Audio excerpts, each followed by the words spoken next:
Herzlich willkommen in einem weiteren Video von Togo Reisemobile. Hinter mir steht der Pössl Roadcamp R aus dem Modelljahr 2021. Eins der wenigen Fahrzeuge, die im neuen Modelljahr von innen komplett überarbeitet worden sind. Wie das im Detail aussieht, das schauen wir uns in diesem Video an. Mit der neuen Küche, mit einer sehr großen Sitzgruppe, mit einem Raumbad und einem tollen Bett.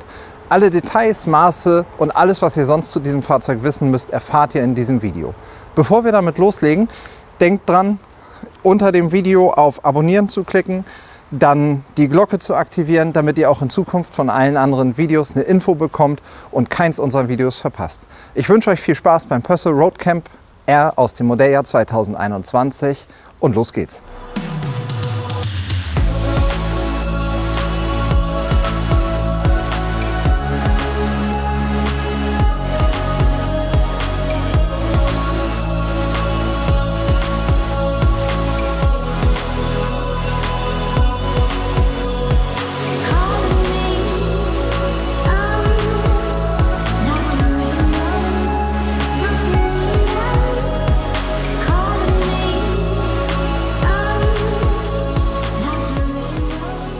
Der Pössl Roadcamp R im Modelljahr 2021 sieht von außen erstmal ganz genauso aus, wie er letztes Jahr war.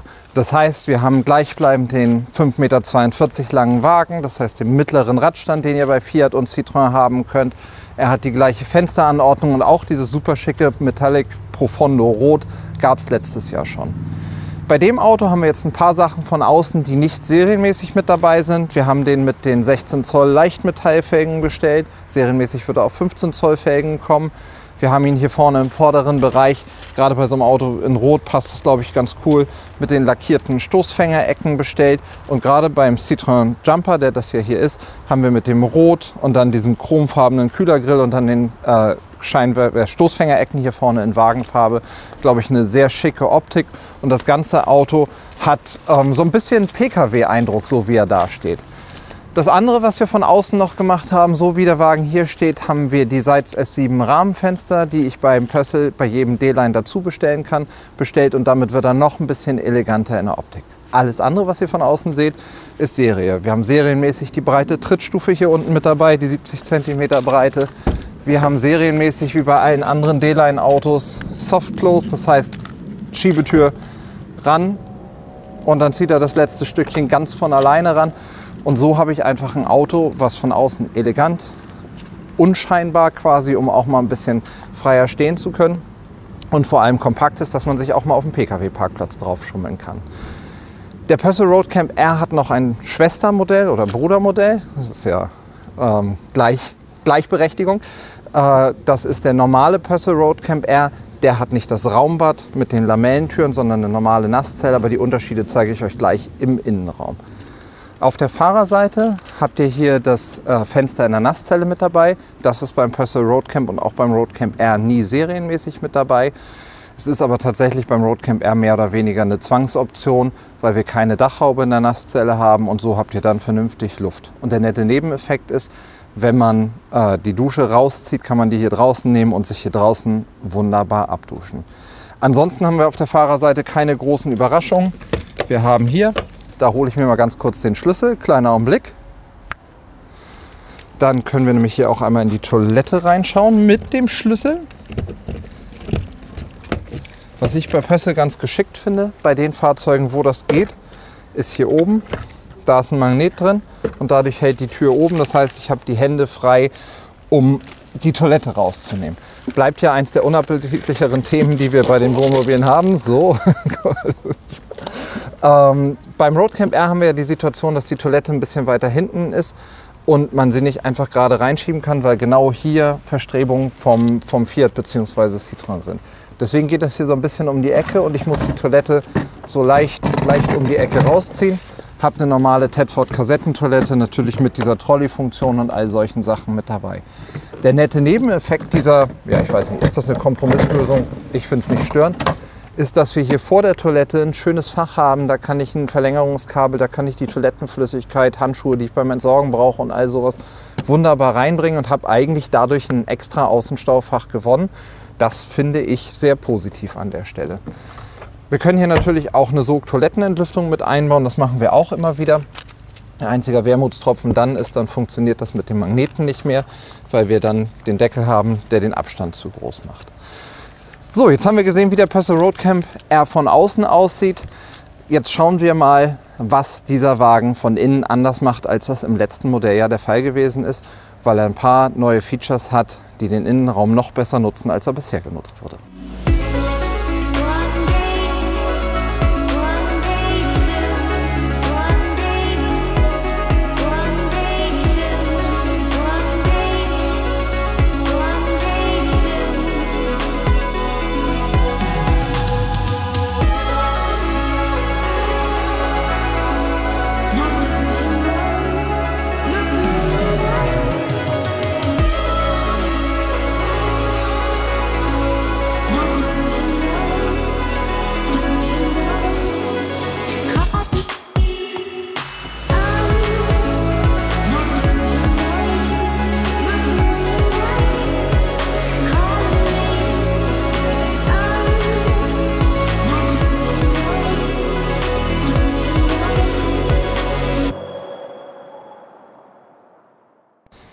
Das hier ist eigentlich die große Neuerung, die wir im Purcell Roadcamp dieses Jahr haben.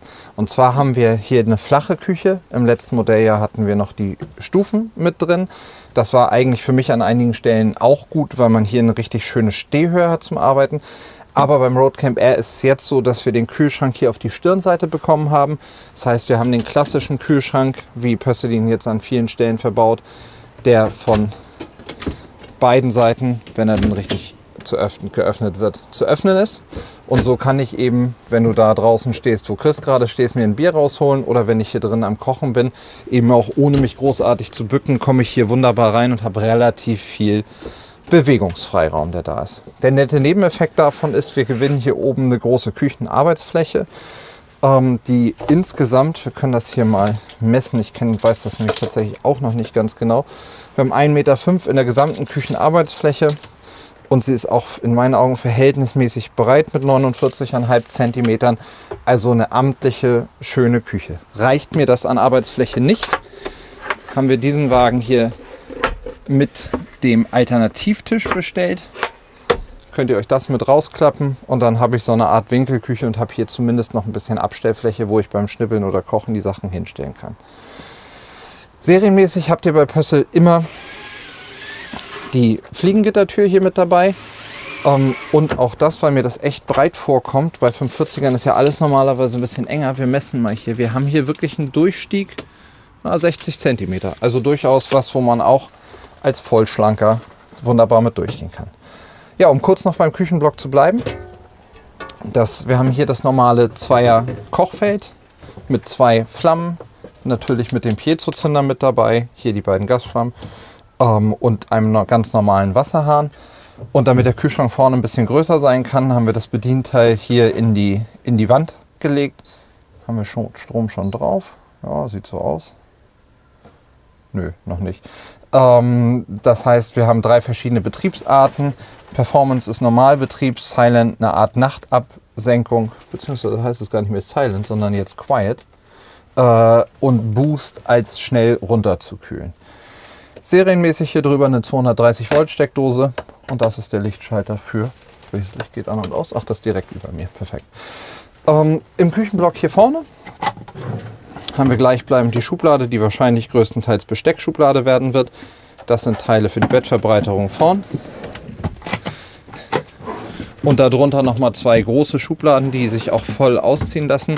Und da merkt man direkt eine der Stärken des Raumbades. Ich kann ein Stück weiter nach hinten weggehen, als ich das normalerweise in den Autos mache. Wir haben gerade als letztes den Tubin S Plus gefilmt. Der hat die normale Nasszelle.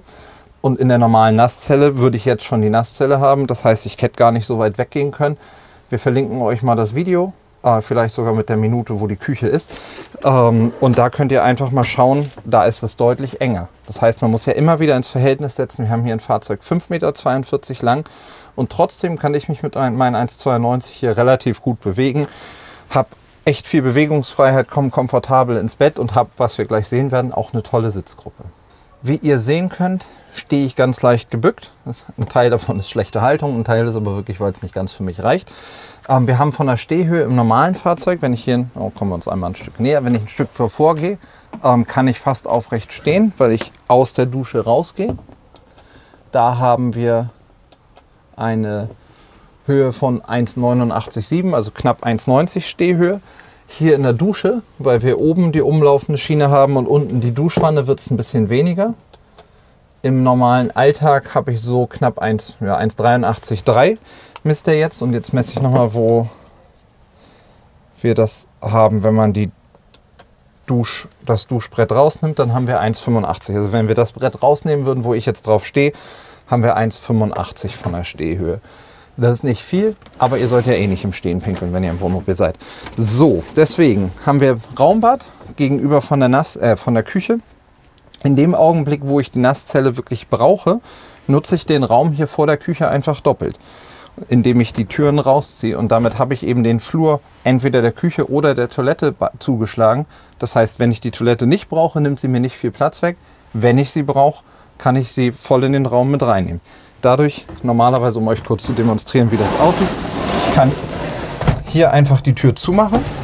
Dann habe ich eine richtig große Nasszelle, in der ich jetzt auch duschen kann. Das würde gut funktionieren. Das Charmante ist, dass man dann, ich mache das erstmal wieder auf, dass man dann eben in dem Bereich hier vorne rum wirklich eine Duschwand hat und nur, weiß nicht, kannst du einmal hier mit rumschauen, nur in dem hinteren Bereich, das ist noch alles fest hier, so, nur in dem hinteren Bereich so eine Art Faltplissé zur Abtrennung hat, was aber eben auch bis zur Decke hochgeht. So, wenn ich mich auf Toilette setze, ist es hier so, ich meine, ihr müsst immer sehen, ich habe deutlich über 100 Kilo, ich bin 1,92 Meter groß, ich bin breit, ich habe lange Beine, die auch nicht zu schmal sind. Natürlich ist das eng, für mich ist das aber in jedem Kastenwagen eng. Und wenn ich sehe, wie viel Platz ich hier nach vorne habe und mir immer wieder ins Gedächtnis ziehe, dass ich ein 5,40 Meter langes Auto habe, in dem ich sitze, dann ist hier echt viel Raum. Ja, jetzt werden einige Leute sagen, und warum kaufen nicht einfach alle Leute Fahrzeuge mit Raumbädern? Da kann ich ganz klar sagen, das polarisiert. Das, was die Leute stört an dem Raumbad, dass man einfach die Vor- und Nachteile für sich abwägen kann, ist zum einen die Kante der Duschwanne. Das heißt, ich habe eine Art Stolperkante. Ich glaube, das sollte man lernen. Und ansonsten ist das Lernen durch Schmerz. Wer dreimal gestolpert ist, weiß, dass da eine Kante ist. Und das, was ein bisschen anders vom Gefühl ist, ist, dass so eine Lamellentür mehr ein Sichtschutz als ein akustischer Schutz ist. Das heißt, nehme ich den normalen Roadcamp, der eine klassische Nasszelle hat, dann habe ich wirklich eine Holztür, die ich hinter mir zuziehe, zumache und es ist gefühlt ein bisschen mehr Privatsphäre. So, jetzt quatschen wir schon eine ganze Weile auf Klo. Ich sitze immer noch gemütlich und ist auch wirklich nicht angestrengt. Das erreicht Pössl hier, indem sie einen kleinen Kniff machen. Das Fahrzeug hat nämlich kein festes Waschbecken. Wenn ich mich mal kurz wieder hinstelle, wenn wir hier einmal gucken, das Waschbecken ist hier so ein Klappwaschbecken. Und in dem Augenblick, wo ich die Toilette nicht benutze, klappe ich quasi das Waschbecken da drüber, habe hier in der Ecke den Ablauf und habe ein ganz normales, auch sehr, sehr großes Waschbecken mit dabei. Und das ist eben der Duschschlauch, den ihr nehmen könnt und durch das Fenster, das ist das Nasszellenfenster, wunderbar nach draußen führen könnt und dann eben die Dusche, machen wir richtig zu, die Dusche als Außendusche benutzt. Und braucht ihr das nicht, klappt ihr das wieder hoch. Da oben drüber haben wir einen riesengroßen Schrank, oder Stauraum, wo wir Duschgel und alles mit reinbekommen. Und auch hier die Ablagen, da kann man richtig schön handtief hinterstellen. Das heißt, auch Duschgel oder sonstige Sachen passen da wunderbar mit rein. Und auch da unten, ich weiß nicht, ob du es gesehen hast, sind da nochmal ist da nochmal eine Ablage, wo man irgendwie Toilettenpapier oder sowas mit reinnehmen kann. Also auf jeden Fall eine Toilette, die man immer im Verhältnis 5:40 wunderbar benutzen kann. Oberhalb der Küche haben wir hier die Gasfernanzeige, die bei der Duo Control mit dabei ist. Das Truma CP Plus Bedienteil, wo man nachher wählen kann, wie geheizt wird, wie warm das Wasser und der Raum sein soll, das auch alles zeitlich programmieren kann. Und das Hauptbedienteil von Pössl mit den Grunddingen Frischwasser, Abwasser und Batteriezustand, dass man immer weiß, was in dem Fahrzeug los ist. Wollt ihr zusätzlich Solaranlagen, Lithiumbatterien, Batteriecomputer, SAT-Anlagen, was immer euch in den Sinn kommt, kann unsere Fachwerkstatt das sicherlich machen. Und wer jetzt sagt, das ist ja alles schön und gut mit dem Bewegtbild hier, Aber ich will mal ganz in Ruhe gucken, wie dieses Auto aussieht. Folgt uns auch bei Instagram von den Fahrzeugen, wo wir Videos machen. Von den meisten macht Chris auch ein paar Bilder und dann findet ihr kleine Bildergalerien. Das ist ja bei Instagram, da kann man dann ganz in Ruhe nochmal in die Bilder eintauchen. Also einfach nach Togo Reisemobile bei Instagram gucken und da auch dran denken, uns zu folgen. Dann seid ihr auf allen Kanälen mit dabei, wenn es was Neues zu zeigen gibt. Grundsätzlich ist es ja so, dass wir bei einem 5,40 Meter Auto immer eine engere Sitzgruppe haben als bei 6 Meter. Das ist ja auch klar. Hier ist es aber tatsächlich so, dass die Sitzgruppe nicht ganz so eng ist, wie sie bei 540ern sonst so ist. Man muss schon so ein bisschen gucken, guck mal, wenn ich den Tisch hoch mache, wo ich mein Bein ungefähr habe. Hier kann mir schon jemand noch gegenüber sitzen. Es gibt Sitzgruppen in 540ern, wo das bedeutend enger ist und man sehr viel mehr mit den Beinen sich sortieren muss. Das wird sich auch in den Maßen widerspiegeln. Wir haben hier auf Tischhöhe zur Sitzrückenlehne von der Sitzrückenlehne bis zur B-Säule 88 cm. Und hier oben 1,8 Meter. Jetzt müsste ich mir gemerkt haben, was wir in dem Tuvan S Plus gehabt haben. 1,17, 1,18. Also beim 6 Meter Auto mit einer ähnlichen Anordnung haben wir dann tatsächlich 10 cm mehr Raum. Aber es sind eben auch nur 10 cm mehr. Und diese 60 cm, die der andere Wagen länger ist, müssten sich ja irgendwo wiederfinden. Um die Maße in der Sitzgruppe zu komplettieren, der Tisch ist hier 1,15 Meter. Wenn ihr den Alternativtisch bestellt, der ist nicht Serie, bestellt ihr den Serientisch, hat er ungefähr 84 cm. Und wenn man den Schwenkteil hier wieder reinklappt, dann fällt auch hier auf, dass wir diesen Abschnitt haben, dass wenn die Sitze gedreht sind, ich hier vernünftig durchsteigen kann. Ja, ansonsten muss man ganz klar sagen, wir haben hier einen ganz normalen Pössl sozusagen. Wir haben das Holzdekor Basic, wir haben den Polsterstoff Timeless. Das sind die Stoffe, die im Modelljahr 2021 bei den D-Line Autos serienmäßig sind. Wir haben bei dem Roadcamp hier oben ein sehr großes Fach drüber, wo man wunderbar seine Sachen verstauen kann. Darunter die Lichtleiste mit den Spots, die ihr rausnehmen könnt, die man auch im Bett benutzen kann.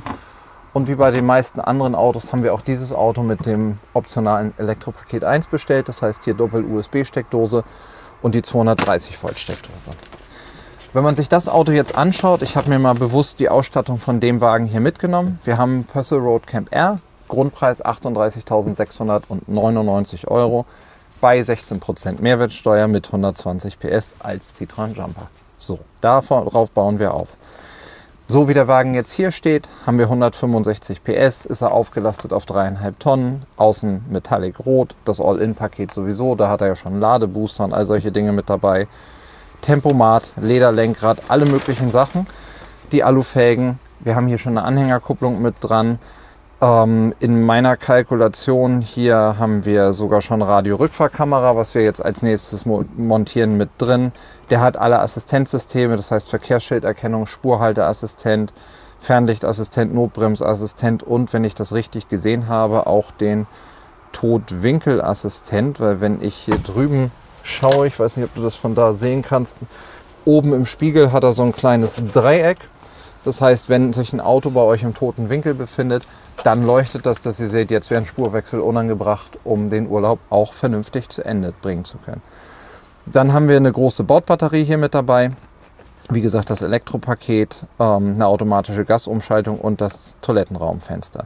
Wenn man das alles mit reinnimmt, dann reden wir von einem Listenpreis in der Größenordnung 52.500 €.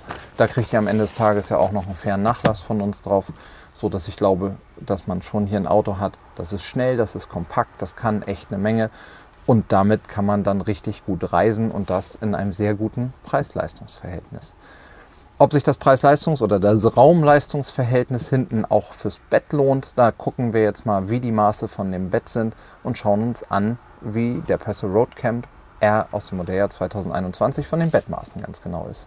Beim Blick in den Heckstauraum vom Pössl Roadcamp R seht ihr auf den ersten Blick, ist es richtig viel Stauraum vorhanden. Wir haben oben die umlaufenden Schränke, über dem Kopfende des Fahrersitzes da das Fach, die offenen Ablagen, hier hinten das Querfach und über dem Fußende natürlich auch noch ein Fach. Und die beiden Steckdosen aus dem Elektropaket 1 mit Doppel-USB und 230 Volt hier mit dabei. Dann haben wir natürlich einen gewaltig großen Stauraum unter dem Fahrzeug, da gucken wir gleich gemeinsam rein. Und in den beiden Hecktüren die Fenster serienmäßig mit dabei. Man sieht jetzt auf den ersten Blick, mache ich die Türen zu, wird es hier hinten ein bisschen dunkler. Wem das ein Tick zu dunkel ist, der kann optional ein zusätzliches Fenster an der Seite mitbestellen. Da dürft ihr nur immer nicht außer Acht lassen, umso größer ihr seid, umso ungünstiger sind die Fenster an der Seite, weil das eben auch, wenn so ein Fensterrahmen aufträgt, gefühlt die Liegelänge verkürzt, auch wenn die Matratze natürlich gleich lang bleibt. So haben wir hier von links nach rechts 1,95 Meter. Das ist, denke ich, absolut ausreichend. Das ist ja auch ein Standardmaß, das kann man gar nicht verändern. Und in der Breite, irgendwo muss natürlich die 5,40 Meter, wir haben die Sitzgruppe kaum kleiner, wir haben die Küche kaum kleiner. Da muss im Bett was fehlen. Wir haben hier 1,32,5 auf der breiteren Seite. Nicht viel, aber denke ich ausreichend. Und hier auf der anderen Seite haben wir knappe 1,20. Also ganz klar ist das ein engeres Bett, aber man kann zum Fußende ein bisschen schmaler liegen und zaubern kann da ja zum Glück bzw. leider sowieso niemand. Das, was hier drauf liegt, ist das zusätzliche Brett, was ihr braucht, um hinter Fahrer- und Beifahrersitz ein drittes Bett zu bauen, wenn ihr noch eine dritte Person mitnehmen wollt. Das würde ich euch ans Herz legen, immer mitzubestellen, weil wenn ihr den Alternativtisch, also diesen Schwenktisch sowieso haben wollt, dann ist das auf jeden Fall eine sinnvolle Geschichte, weil der Aufpreis für das Bett dann gar nicht mehr groß ist. Und dann kriegt ihr das Brett hier und wenn Chris jetzt einmal mit mir hier hinten rumkommt, dann sehen wir dort auch die zusätzliche Matratze, die dazugehört. Ich räume das hier mal frei in der Zwischenzeit. Herzlich willkommen. Das ist jetzt hier natürlich alles noch original verpackt. Dann habt ihr auch die zusätzliche Matratze mit dabei. Und in der Nachbestellung kosten diese Teile doch deutlich mehr, als man eigentlich denkt. Manchmal vielleicht auch ein Tipp, habt ihr schon ein Auto, sowas wird bei eBay Kleinanzeigen auch immer mal wieder verkauft. Da kann man, wenn man es jetzt nicht von Anfang an dabei hatte, manchmal sowas auch günstig schießen. Von den Maßen, der Stauraum hier hinten, immer noch, wir sind bei 5,40 Meter. Wenn ich da reingucke, ich glaube nicht, dass man richtig gut erkennen kann, ob es 6 Meter oder 5,40 Meter ist. Das heißt, hier ist echt ein großer Stauraum. Wir haben in der Breite hier hinten 91,6 cm. Wir haben hier vorne ja, 78,1 cm. Und jetzt muss ich mal einmal ganz kurz die Tür ranmachen, damit ich weiß, wie lang das Maß hier ist. Hier haben wir von der Tür bis zur Wand auf der langen Seite da vorne 1,33. Das Brett läuft ja ein bisschen schräg zu. Und hier auf der kurzen Seite etwas über 1,10.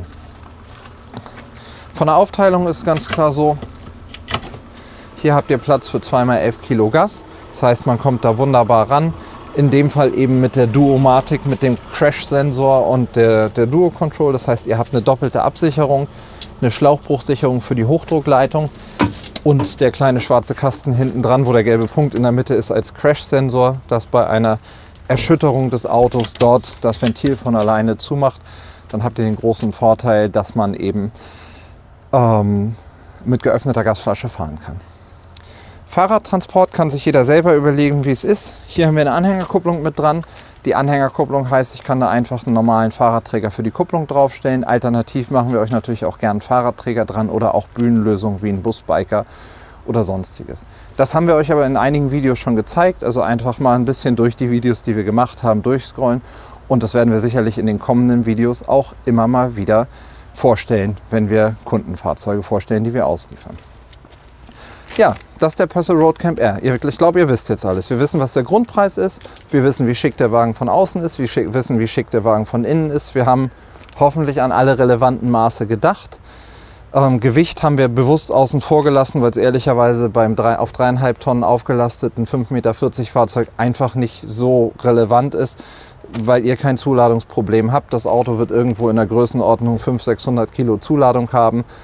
Wenn ihr so einen Wagen bestellt, machen wir natürlich trotzdem mit euch eine Gewichtsbilanz auf und gucken, wo ihr wirklich steht, ob ihr die Auflastung braucht oder nicht. Aber so wie er hier steht, ist der Wagen über jeden Zweifel erhaben, selbst wenn man ganz viele schwere Hobbys hat.